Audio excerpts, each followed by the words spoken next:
ನೀವು ಕಾರ್ನಲ್ಲಿ ಹೋಗ್ತೀರಾ, ನಾನು ಬೈಕ್ನಲ್ಲಿ ಹೋಗ್ತೀನಿ, ನಮಗೆ ರೋಡ್ ಬೇಕಲ್ವೋ? ಇವಾಗ ಧರ್ಮ ಮುಖ್ಯನೋ ರೋಡ್ ಬೇಕೋ?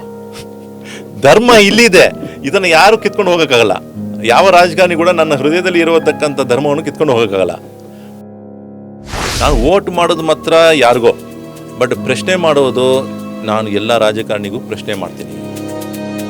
ಉತ್ತಮ ಪಾಲಕತ್ವ ಮತ್ತು ಪಾಲಕರ ಕರ್ತವ್ಯಗಳ ಬಗ್ಗೆ ನಾವು ಯೋಚನೆ ಮಾಡಬೇಕಲ್ವಾ?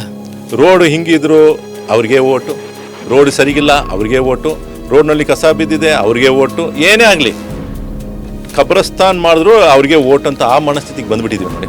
ರೋಡ್ ಬಗ್ಗೆ ಚರ್ಚೆ ಇಲ್ಲ, ಎಜುಕೇಷನ್ ಬಗ್ಗೆ ಚರ್ಚೆ ಇಲ್ಲ, ಸ್ಟ್ರೀಟ್ ಲ್ಯಾಂಪ್ ಬಗ್ಗೆ ಚರ್ಚೆ ಇಲ್ಲ. ಬಡವರಿಗೆ ಬೇಕಾಗಿರೋದು education facility, standard of life improve ಮಾಡೋದು, ಲೈಫ್ ಸ್ಟೈಲ್ ಇಂಪ್ರೂವ್ ಮಾಡೋದು, ಅದ್ರ ಬಗ್ಗೆ ಏನು ಚರ್ಚೆ ಇಲ್ಲ.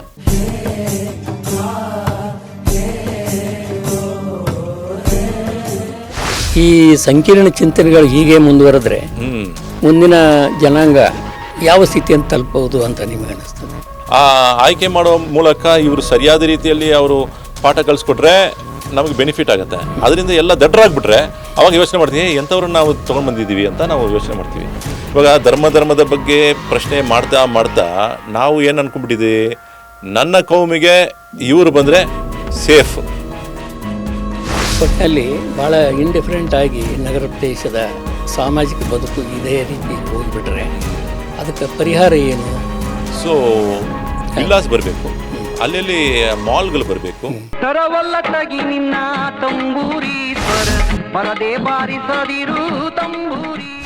ಇಲ್ಲಿಯವರೆಗೆ ಮುಸ್ಲಿಂ ಮತ್ತು ಹಿಂದೂ ಧರ್ಮದ ಬಗ್ಗೆ ಹಲವು ಆಯಾಮಗಳಲ್ಲಿ ಚರ್ಚೆಯನ್ನು ಮಾಡಿದ್ದೀರಿ.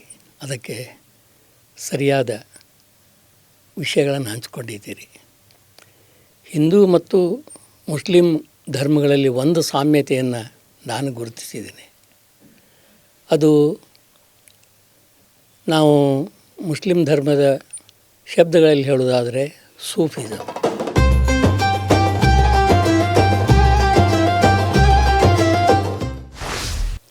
ಹಿಂದೂ ಧರ್ಮದವರು ಹೇಳೋದು ಮಾಡಿದ್ರೆ ಸೌಹಾರ್ದ ಪರಂಪರೆ. ಇವೆರಡೂ ಇಸ್ಲಾಂ ಧರ್ಮ ಎಷ್ಟು ಪುರಾತನವೋ, ಅಂದರೆ ಮೊಹಮ್ಮದ್ ಪೈಗಂಬರ್ ಅವರು ಏನು ಇಸ್ಲಾಮನ್ನು ಬೋಧಿಸಲಿಕ್ಕೆ ಆರಂಭ ಮಾಡಿದರು ಅಷ್ಟೇ ಒಂದು ಪುರಾತನತೆ ಆ ಒಂದು ಸೂಫಿಸಮ್ಗಿದೆ. ಹೌದು, ನಾನು ಸ್ವಲ್ಪ ಓದ್ಕೊಂಡಿರೋ ಪ್ರಕಾರ ಸೂಫಿಸಮ್ ಅಂತಂದರೆ ಒಂದು ಅರ್ಥದಲ್ಲಿ ಅದು ಜರ್ನಿ ಆಫ್ ಹಾರ್ಟ್ಸ್. ಆಮೇಲೆ ಇನ್ನೊಂದು ಅರ್ಥದಲ್ಲಿ ಮೊಹಮ್ಮದ್ ಪೈಗಂಬರ್ ಅವರ ಒಬ್ಬ ಅಳಿಯ ಮೊಹಮ್ಮದ್ ಪೈಗಂಬರ್ ಅವರ ದಾರಿಗೆ ಭಿನ್ನವಾಗಿ, ಇಲ್ಲ ನಾನು ನನ್ನದೇ ಆದಂಥ ಒಂದು ವಿಚಾರಗಳಿದೆ, ಹಾಗಾಗಿ ನಾನು ಬೇರೆ ಒಂದು ದಾರಿಯನ್ನು ಕಂಡುಕೊಳ್ತೇನೆ ಅಂತ ಹೇಳಿ ಅವರು ಸೂಫಿಸಮ್ಮನ್ನು ಅದರ ಪ್ರವರ್ತಕರಾದರು ಅಂತ ಓದಿದ್ದೀನಿ ನಾನು ಸ್ವಲ್ಪ. ಅದು ಹೇಗೆ ಅಂತಂದರೆ, ಸೂಫಿಸಮ್ ಅಂತ ಯಾಕೆ ಹೆಸರು ಬಂತು ಅಂದರೆ, ಅವರು ಮಸೀದಿ ಮೇಲ್ಗಡೆಗೆ ಒಂದು ಕಡೆ ಒಂದು ಛತ್ನಲ್ಲಿ ಅಲ್ಲಿ ಮಲಗ್ತಾಯಿದ್ರು. ಮಲಗುವಂಥ ಜಾಗೆಗೆ ಸೂಫಾ ಅಂತ ಹೇಳ್ತಾರೆ. ಅಲ್ಲಿ ಅವರು ಕಾಯಂ ವಾಸ ಮಾಡಿಕೊಂಡು ತಮ್ಮ ಸಮಾನ ಮನಸ್ಕರನ್ನು ಕರ್ಕೊಂಡು ಅಲ್ಲಿ ಅವರು ಇರ್ತಾ ಇದ್ದರಿಂದ ಅದು ಸೂಫಾದಲ್ಲಿ ಮಲಗುವವರು ಅಂದ್ಕೊಂಡು ಅದು ಸೂಫಿಸಮ್ ಬಂತು ಅಂತ ಏನೋ ಓದ್ತೀನಿ. ಇದು ಒಂದು. ಸೊ ಕಾಲಾಂತರದಲ್ಲಿ ಇಸ್ಲಾಂನಲ್ಲಿನೂ ಆಯಿತು ಮತ್ತು ಕ್ರಿಶ್ಚಿಯಾನಿಟಿನಲ್ಲಿ ಆಯಿತು ಸೂಫಿಸಮ್ ಭಾಳಷ್ಟು ಆಕರ್ಷಿತವಾಗಿ ಅದು ಒಂದು ಪರಂಪರೆಯಾಗಿಯೂ ಬೆಳೀತು.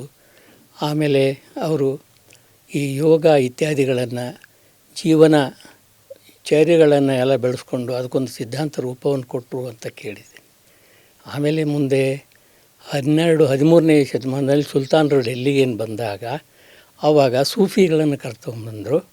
ಆ ಸೂಫಿಗಳು ಇಂಡಿಯಾದಲ್ಲಿ ದಕ್ಷಿಣದವರೆಗೂ ಬಂದರು.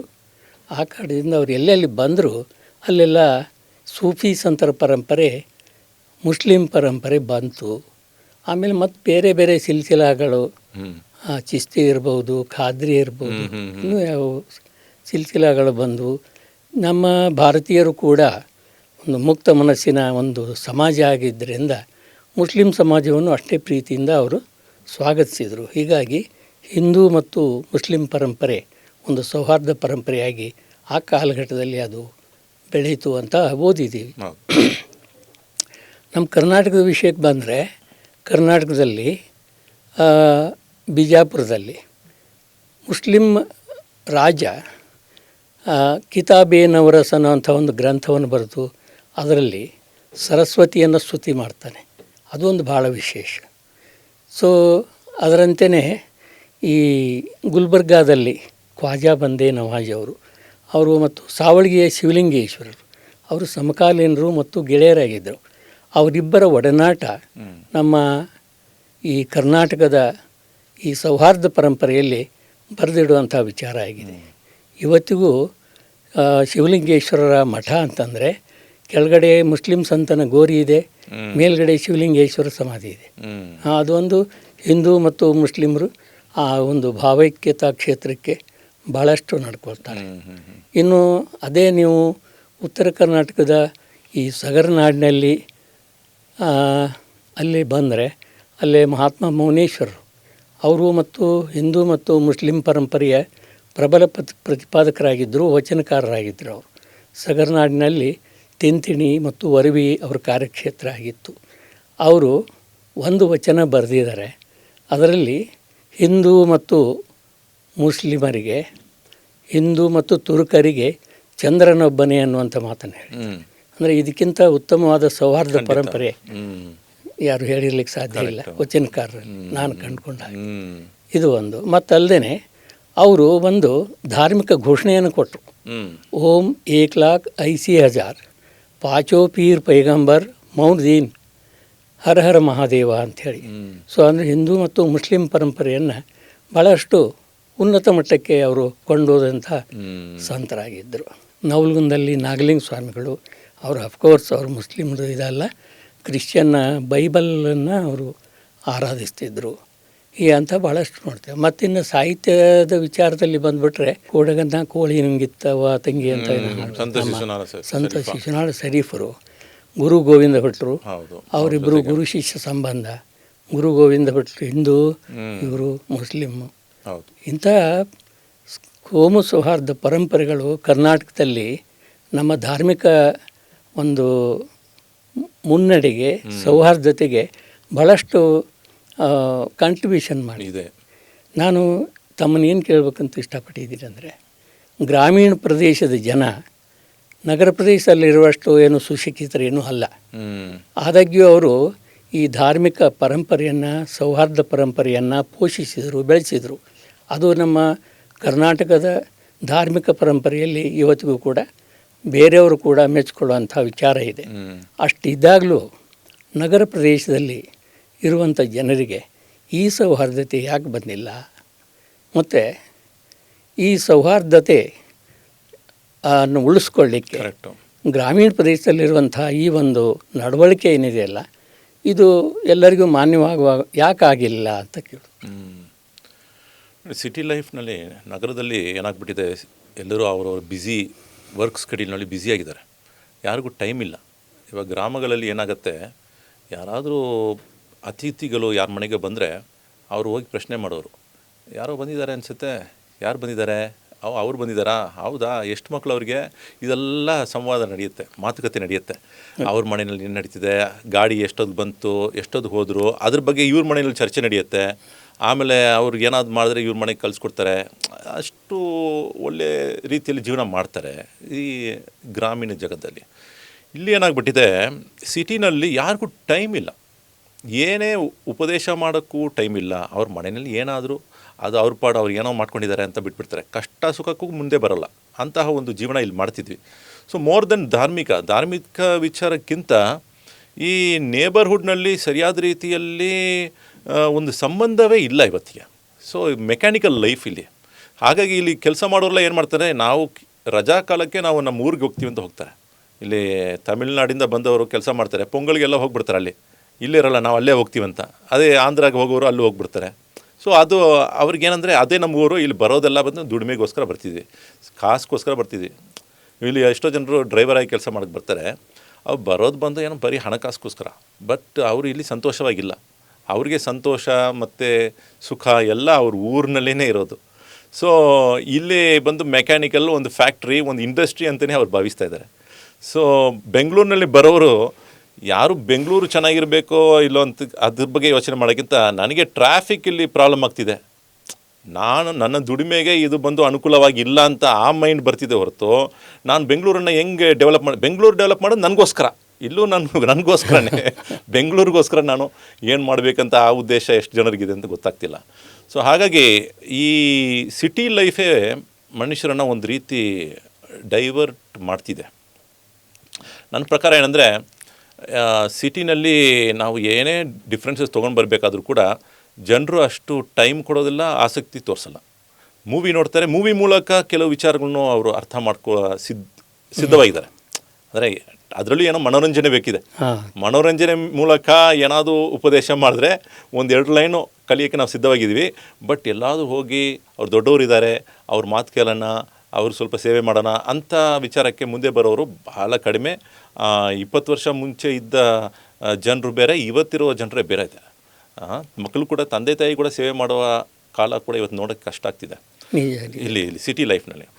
ಸೊ ಹಾಗಾಗಿ ನಾವು ವಿಲೇಜ್ ಲೈಫನ್ನು ನಾವು ನೋಡುವಾಗ ಅಲ್ಲಿರುವತಕ್ಕಂಥ ಪರಿಸ್ಥಿತಿ ಇಲ್ಲಿ ಬರುತ್ತೆ ಅಂತ ಅಂದ್ಕೊಳ್ಳೋದು ಎಷ್ಟು ಮಟ್ಟಿಗೆ ಸಾಧ್ಯತೆ ಆಗತ್ತೆ ಅಂತ ನನಗಂತೂ ಅದ್ರ ಮೇಲೆ ಅಷ್ಟು ನಂಬಿಕೆ ಇಲ್ಲ. ಅಷ್ಟು ಮಟ್ಟಿಗೆ ಅಲ್ಲಿರುವತಕ್ಕಂಥ ಬದಲಾವಣೆ, ಅಲ್ಲಿರುವತಕ್ಕಂಥ ವಿಚಾರಗಳನ್ನ ಇಲ್ಲಿ ತರಕ್ಕೆ ಈ ವಾತಾವರಣ ಅದಕ್ಕೆ ಸೂಕ್ತವಾಗಿ ಇಲ್ಲ ಅಂತ ನನ್ನ ಅನಿಸಿಕೆ ಇರೋದು. ಬಟ್ ಆದರೂ ಕೂಡ ಒಳ್ಳೆಯ ವಿಚಾರಗಳನ್ನು ಕಲಿಯುವ ಮನಸ್ಥಿತಿ ಎಲ್ಲರಿಗೂ ಇದೆ. ಮಾಡೋಕ್ಕಾಗತ್ತೋ ಇಲ್ಲ, ಅದೊಂದು ದೊಡ್ಡ ಸ್ಟ್ರಾಟಜಿ ಮೂಲಕ ಇಲ್ಲ ಒಂದು ಪ್ರಯತ್ನ ತೊಗೊಳ್ಬೇಕಾಗಿರುತ್ತೆ. ಬಟ್ ಇವರಿಗೆ ಯಾವ ಮೀಡಿಯಮ್ ಮೂಲಕ ಅವ್ರಿಗೆ ಯಾವ ವಿಚಾರವನ್ನು ಹಂಚ್ಕೊಳ್ಳೋಕ್ಕೆ ಸಾಧ್ಯತೆ ಇದೆಯೋ ಅದನ್ನು ನಾವು ಮಾಡೋಕ್ಕಾಗತ್ತೆ. ಲೈಕ್ ಫಾರ್ ಎಕ್ಸಾಂಪಲ್ ಮೂವೀಸ್ ಮೂಲಕ ಇಲ್ಲ ಯೂಟ್ಯೂಬ್ ವೀಡಿಯೋಸ್ ಮೂಲಕ ಇದೇ ಅವ್ರು ನೋಡೋಕ್ಕೆ ಟೈಮ್ ಇರೋದು ಹೊರತು ಬೇರೆ ಅವರು ಎಲ್ಲೂ ಹೋಗಿ ಏನು ಚೇಂಜ್ ಆಗ್ತಾರೋ ಅದ್ರ ಬಗ್ಗೆ ಐ ಡೋಂಟ್ ಸಿ. ಅಲ್ಲಿರೋತಕ್ಕಂಥ ಕಲ್ಚರು ಸಿಟಿಗೆ ಬರುತ್ತೆ ಅಂತ ಅದು ಅಷ್ಟು ಆಗತ್ತೆ ಅಂತ ನನಗೆ ಅಷ್ಟು ಅನಿಸಲ್ಲ. ಇರೋ ಆತಂಕ ಏನು ಅಂತಂದರೆ, ಈಗ ಈ ಹಳ್ಳಿಯಿಂದ ನಗರಕ್ಕೆ ವಲಸೆ ಹೋಗೋರ ಸಂಖ್ಯೆ ಜಾಸ್ತಿ ಇರೋದ್ರಿಂದ ನಗರೀಕರಣ ಪ್ರಕ್ರಿಯೆ ಭಾಳ ಜೋರಾಗಿ ನಡೆದಿದೆ. ಇನ್ನು ಮುಂದಿನ ದಿನಗಳಲ್ಲಿ ಹಳ್ಳಿಗಳು ಕೇವಲ ವೃದ್ಧರು ವಾಸವಾಗಿ ಉಳಿಯುವಂಥ ಸ್ಥಳಗಳಾಗಬಹುದು. ಅಂಥದ್ರಲ್ಲಿ ಈ ನಗರ ಪ್ರದೇಶದಲ್ಲಿರೋರ ಈ ಒಂದು ಮನೋಭಾವ, ಈ ಒಂದು ಧಾರ್ಮಿಕತೆಯಿಂದ ದೂರ ಸರಿಯುವುದೇ ಇರ್ಬೋದು, ಅಥವಾ ಅನ್ಯ ಧರ್ಮವನ್ನು ಬೇರೆ ದೃಷ್ಟಿಯಿಂದ ನೋಡೋದೇ ಇರ್ಬೋದು. ಒಟ್ಟಿನಲ್ಲಿ ಭಾಳ ಇಂಡಿಫರೆಂಟ್ ಆಗಿ ನಗರ ಪ್ರದೇಶದ ಸಾಮಾಜಿಕ ಬದುಕು ಇದೇ ರೀತಿ ಹೋಗಿಬಿಟ್ರೆ ಅದಕ್ಕೆ ಪರಿಹಾರ ಏನು ನಿಮ್ಮ ಪ್ರಕಾರ? ನೋಡಿ, ಇವಾಗ ಪರಿಹಾರ ಅಂತ ನೋಡಬೇಕಂದ್ರೆ ನಗರ ಬಂದು ಒಂದು ರೀತಿಯಲ್ಲಿ ಓವರ್ ಕ್ರೌಡ್ ಆಗ್ತಿದೆ. ಜನರು ಎಲ್ಲ ಕಡೆಯಿಂದ ಬರ್ತಾಯಿದ್ದಾರೆ. ಇವಾಗ ದಿವಾಲಿಗೆ ನೋಡಿದ್ರೆ ಗೊತ್ತಾಗುತ್ತೆ ಎಷ್ಟು ಜನರು ಬೆಂಗಳೂರಿನವರು ಅಂತ ಗೊತ್ತಾಗ್ಬಿಡುತ್ತೆ. ರೋಡ್ನಲ್ಲಿ ಖಾಲಿಯಾಗಿದೆ, ರೋಡು, ಗಾಡಿಗಳು ಕಡಿಮೆ ಇದೆ. ಅಂದರೆ ಮಿಕ್ಕಿರೋರೆಲ್ಲ ಯಾರಂದರೆ ಬೇರೆ ಜಾಗದಿಂದ ಬಂದಿರೋರೇ ಜಾಸ್ತಿ ಇದ್ದಾರೆ. ಸೊ ಇವರ ಜೀವನವೇ ಇಲ್ಲಿ ಬಂದಿರೋದೇ ಕಾರಣ ಬಂದು ದುಡ್ಡು ಮಾಡೋಕ್ಕೆ ಮತ್ತು ಕಾಸು ಮಾಡೋಕ್ಕೆ. ಇದು ಓವರ್ ಕ್ರೌಡ್ ಆದ ನಂತರ ಒಂದು ಕಾಲ ಬರಬೇಕು. ಅಂದರೆ ಇವತ್ತಿಂದ ಒಂದು 10-15 ವರ್ಷದಲ್ಲಿ ಬರ್ಬೋದು ಅಂತ ನನಗೆ ಅನಿಸಿಕೆ ಇರೋದು. ಏನಂತ, ಈ ಯಾವುದೆಲ್ಲ ಜಾಗ ನಾವು ಟೌನ್ ಅಂತ ನೋಡ್ತಿದ್ದೀವೋ ಇವೆಲ್ಲವೂ ನಗರವಾಗತ್ತೆ. ಅಂದರೆ ಡೈವರ್ಸಿಫೈ ಆಗುತ್ತೆ. ಫ್ಯಾಕ್ಟ್ರಿಗಳು ಬರೀ ಇಲ್ಲಿ ಬೆಂಗಳೂರಿನಲ್ಲಿ ತುಂಬಿಕೊಳ್ದೆ ಬೇರೆ ಬೇರೆ ತುಮಕೂರು ಕಡೆ ಮತ್ತು ಮೈಸೂರು ಕಡೆ ಮತ್ತು ಅಲ್ಲಿ ಮಧ್ಯದಲ್ಲಿರೋ ಜಾಗದ ಅಲ್ಲೆಲ್ಲ ಟೌನ್ಶಿಪ್ಗಳು ಬರೋಕ್ಕೆ ಸಾಧ್ಯತೆ ಇದೆ. ಮಾಡಬೇಕು, ವಿಲ್ಲಾಸ್ ಬರಬೇಕು, ಅಲ್ಲಲ್ಲಿ ಮಾಲ್ಗಳು ಬರಬೇಕು, ಅಲ್ಲಲ್ಲಿ ಸ್ಕೂಲ್ಸ್ಗಳು ಓಪನ್ ಆಗಬೇಕು, ಟೌನ್ಶಿಪ್ಗಳು ಜಾಸ್ತಿ ಆಗಬೇಕು. ಸೊ ಒಂದು ಬ್ಯಾಲೆನ್ಸ್ ಲೈಫು ಬೇಕಾಗಿದೆ. ನಗರ ಟೋಟಲಿ ಓವರ್ ಕ್ರೌಡ್ ಆದರೂ ಮಜಾ ಇಲ್ಲ. ನಮ್ಗೆ ಬೇಕಾಗಿರೋದು ಇವತ್ತಿಂದ ಒಂದು 30 ವರ್ಷ ಮುಂಚೆ ಇದ್ದ ಬ್ಯಾಂಗ್ಳೂರು ನೋಡಬೇಕಂತ ಆಸೆ ಇದೆ. ಅಂತಹ ಜಾಗ ಬೇಕಂದರೆ ನಾವು ಏನು ಮಾಡಬೇಕು, ರಾಮನಗರದಲ್ಲಿ ಒಂದು ಟೌನ್ಶಿಪ್ಪನ್ನು ನಾವು ತಯಾರು ಮಾಡಬೇಕಾಗಿರುತ್ತೆ. ಸೊ ಈ ಸೌಲಭ್ಯಗಳು ಅಲ್ಲಿ ಕೂಡ ದೊರಕಬೇಕು. ಇವಾಗ ಫಾರ್ ಎಕ್ಸಾಂಪಲ್ ನಂಗೆ ಜ್ಞಾಪಕ ಇದೆ, ನಮ್ಮೂರಿನೊಳಗೆ ಒಂದು 40 ಇಯರ್ಸ್ ಮುಂಚೆ ಒಂದು ಮೆಡಿಸಿನ್ ಸಿಗಲ್ಲ, ಪ್ಯಾಕೆಟ್ ಹಾಲು ಸಿಗೋಲ್ಲ, ಬಾಟಲ್ ಹಾಲು ಸಿಗೋಲ್ಲ ಅಂತ ಒಂದು ಕಾಲ ಇತ್ತು. ಇವತ್ತಿಗೆ ಇಂಟರ್ನೆಟ್ ಎಲ್ಲ ಬಂದಿದೆ, ನಮ್ಮೂರಿನೊಳಗೆ ಬಂದಿದೆ. ಸೊ ಜನರು ಎಲ್ಲರೂ ಬಂದು ಸಿಟಿ ಅಂತ ಇಲ್ಲಿ ಬ್ಯಾಂಗ್ಳೂರಿಗೆ ಬರೋಕ್ಕಿಂತ ಅಲ್ಲಿ ಜೀವನ ಮಾಡೋಕ್ಕೆ ನಮಗೆ ಸೌಲಭ್ಯತೆ ಇದ್ದರೆ, ಮನಿ ಇನ್ಕಮ್ಮು ಮತ್ತು ಲೈಫ್ ಸ್ಟೈಲು ಇದ್ದರೆ ನಾವೆಲ್ಲರೂ ಅಲ್ಲಿ ವಾಸ ಮಾಡೋಕ್ಕೆ ಕೂಡ ಸಿದ್ಧವಾಗಿರ್ಬೋದು. ಸೊ ಅಂತಹ ಒಂದು ಟೈಮ್ ಬರುತ್ತೆ ಅಂತ ನನ್ನ ನಂಬಿಕೆ ಇದೆ. We will not be able to completely reform the city, but we can make cities in the rural area ಅಂತ ನನ್ನ ನಂಬಿಕೆ ಇರೋದು. ನಿಜ. ಮತ್ತು ಈ ಒಂದು ಸಂದರ್ಭದಲ್ಲಿ ಉತ್ತಮ ಪಾಲಕತ್ವ ಮತ್ತು ಪಾಲಕರ ಕರ್ತವ್ಯಗಳ ಬಗ್ಗೆ ನಾವು ಯೋಚನೆ ಮಾಡಬೇಕಲ್ವಾ? ಖಂಡಿತ. ಅದನ್ನು ಇದು ಹೆಂಗಂತಂದರೆ ಅವ್ರಿಗೆ ಈ ವಿಷಯಗಳನ್ನ ಅವರಿಗೆ ತಲುಪಿಸೋರು ಯಾರು ಮತ್ತು ಪಾಲಕರ ಕರ್ತವ್ಯವನ್ನು ನೆನಪು ಮಾಡಿಕೊಡೋರು ಇದರಲ್ಲಿ ಸರ್ಕಾರದ ಪಾತ್ರ ಏನಾದರೂ ಇದೆಯಾ, ಸಾಮಾಜಿಕ ಚಿಂತಕರ ಪಾತ್ರ ಇದೆಯಾ, ಅಥವಾ ಧರ್ಮ ಗುರುಗಳ ಪಾತ್ರ ಇದೆಯಾ? ಯಾರ್ದು ಪ್ರಮುಖ ಪಾತ್ರ ಇದೆ? ಪ್ರಮುಖ ಪಾತ್ರ ಬಂದು ಸರ್ಕಾರಕ್ಕೆ ಇದೆ. ಅಫ್ಕೋರ್ಸ್ ಜನರು ಅದಕ್ಕೆ ಅವ್ರಿಗೂ ಎಲ್ಲ ಏನೋ ಸರ್ಕಾರಕ್ಕೆ ಅವರು ಹೆಲ್ಪ್ ಮಾಡಬೇಕಾಗಿರೋದು ಜನರ ಕರ್ತವ್ಯ ಇದೆ. ಬಟ್ ಮೇಯ್ನ್ ಲೀಡರ್ಶಿಪ್ ಕ್ವಾಲಿಟೀಸ್ ಬಂದು ಪೊಲಿಟಿಷಿಯನ್ಸ್ ತೊಗೊಳ್ಬೇಕಾಗಿದೆ. ಅವ್ರ ಮೇಲೆ ಜವಾಬ್ದಾರಿ ಇದೆ. ಬಟ್ ಸರಿಯಾದವರು ಪೊಲಿಟಿಷಿಯನ್ಸ್ ಆಯ್ಕೆ ಆಗ್ತಿರೋ ಅದು ಬೇರೆ ಪ್ರಶ್ನೆ ಇರೋದು. ಇವತ್ತಿಗೆ ಏನು ನಮ್ಮನ್ನು ಆಳ್ವಿಕೆ ಮಾಡೋಕ್ಕೆ, ಆಡಳಿತ ಮಾಡೋಕ್ಕೋಸ್ಕರ ಬರೋರು ಎಂಥವರಾಗಿದ್ದಾರೆ ಅಂತ ನಾವು ಪ್ರಶ್ನೆ ಮಾಡಬೇಕಾಗಿದೆ. ಯಾಕಂದರೆ ಅವರೇ ತಾನೇ ಚಲಿಸೋರು, ಈ ರಾಜ್ಯವನ್ನು ಚಲಿಸೋರು ಅವರೇ. ಸರಿಯಾದ ರೀತಿಯಲ್ಲಿ ಮಾಡ್ತಿದ್ದಾರೆ. ನೋಡಿ ರೋಡ್ ನೋಡಿ, ನಾವು ಏನೇ ಆದರೂ ಸಿದ್ದರಾಮಯ್ಯ ಅವರಿಗೆ ವೋಟ್ ಮಾಡ್ತೀವಿ ಅಂತ ನಾವು ನಿರ್ಧಾರ ತೊಗೊಂಡಿದ್ವಿ.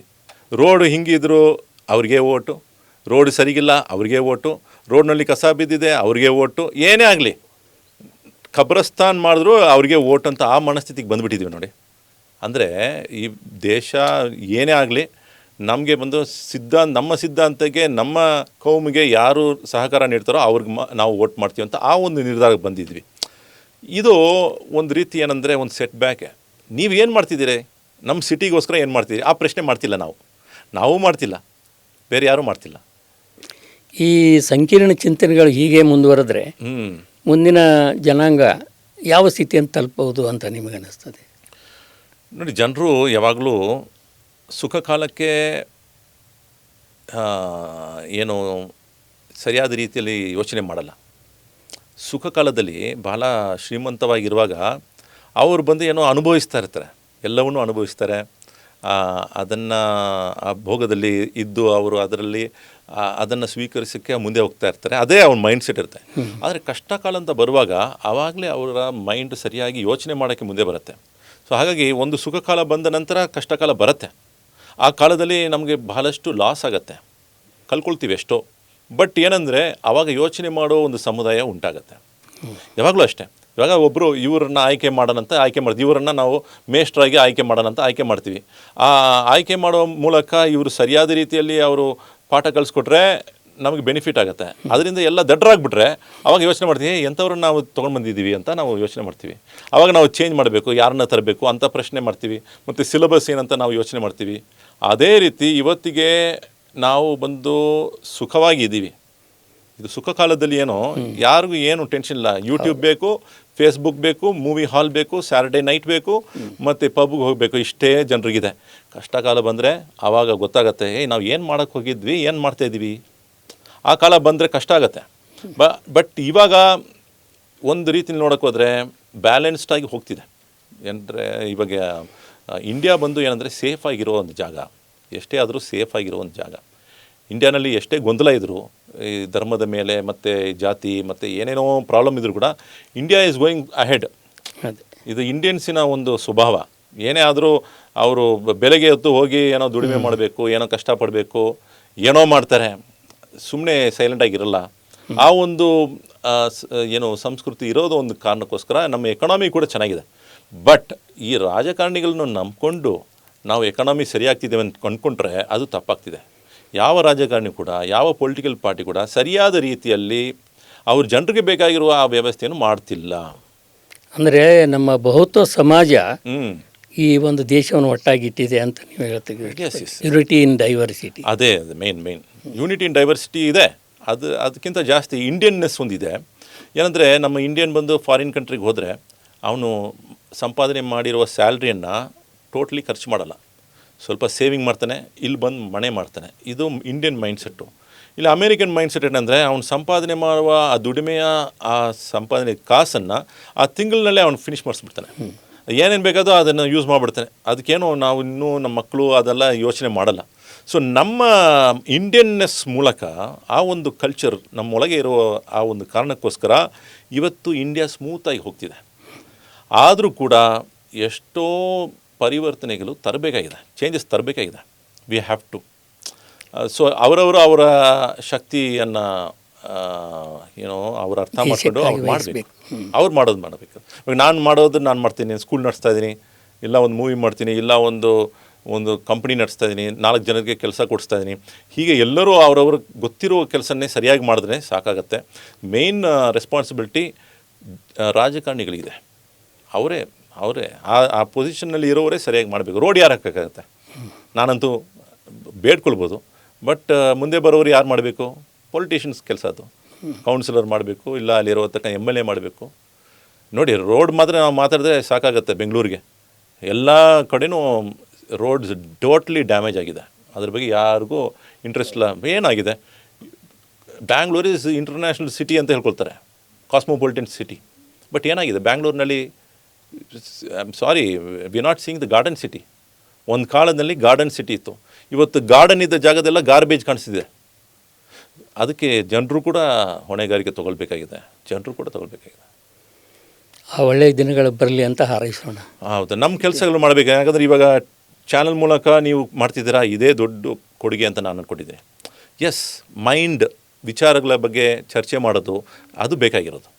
ಸೊ ಇದು ಸಿಂಪಲ್ ಇಲ್ಲ, ಈ ಕೆಲಸ ಕೂಡ ಸಿಂಪಲ್ ಇಲ್ಲ. ಇದರ ಮೂಲಕ ಬದಲಾವಣೆ ತರಬಹುದು, ಸ್ಕೂಲ್ ಮೂಲಕ ಬದಲಾವಣೆ ತರಬಹುದು, ಮತ್ತು ನೀವು ಯಾವುದೇ ಒಂದು ಸಂಸ್ಥೆ ನಡೆಸ್ತಾ ಇದ್ದರೆ ಅದ್ರ ಮೂಲಕ ಬದಲಾವಣೆ ತರ್ಬೋದು. ಆ್ಯಂಡ್ ಪೊಲಿಟಿಕಲಿ ಒಂದು ಚೇಂಜ್ ತರಲೇಬೇಕಾಗಿರುತ್ತೆ. ನಾವು ಪ್ರಶ್ನೆ ಮಾಡಬೇಕು. ಇವಾಗ ಧರ್ಮದ ಬಗ್ಗೆ ಪ್ರಶ್ನೆ ಮಾಡ್ತಾ ನಾವು ಏನು ಅಂದ್ಕೊಂಡ್ಬಿಟ್ಟಿದ್ದೀವಿ, ನನ್ನ ಕೌಮಿಗೆ ಇವರು ಬಂದರೆ ಸೇಫ್, ನಿಮ್ಮ ಕೌಮಿಗೆ ಅವರು ಬಂದರೆ ಸೇಫು, ಇಷ್ಟರ ಮಟ್ಟಿಗೆ ನಮ್ಮ ಚರ್ಚೆ ನಡೀತಿತ್ತು ಹೊರತು ರೋಡ್ ಬರ್ತಿಲ್ಲ. ಯಾಕೆ ಬರ್ತಿಲ್ಲ?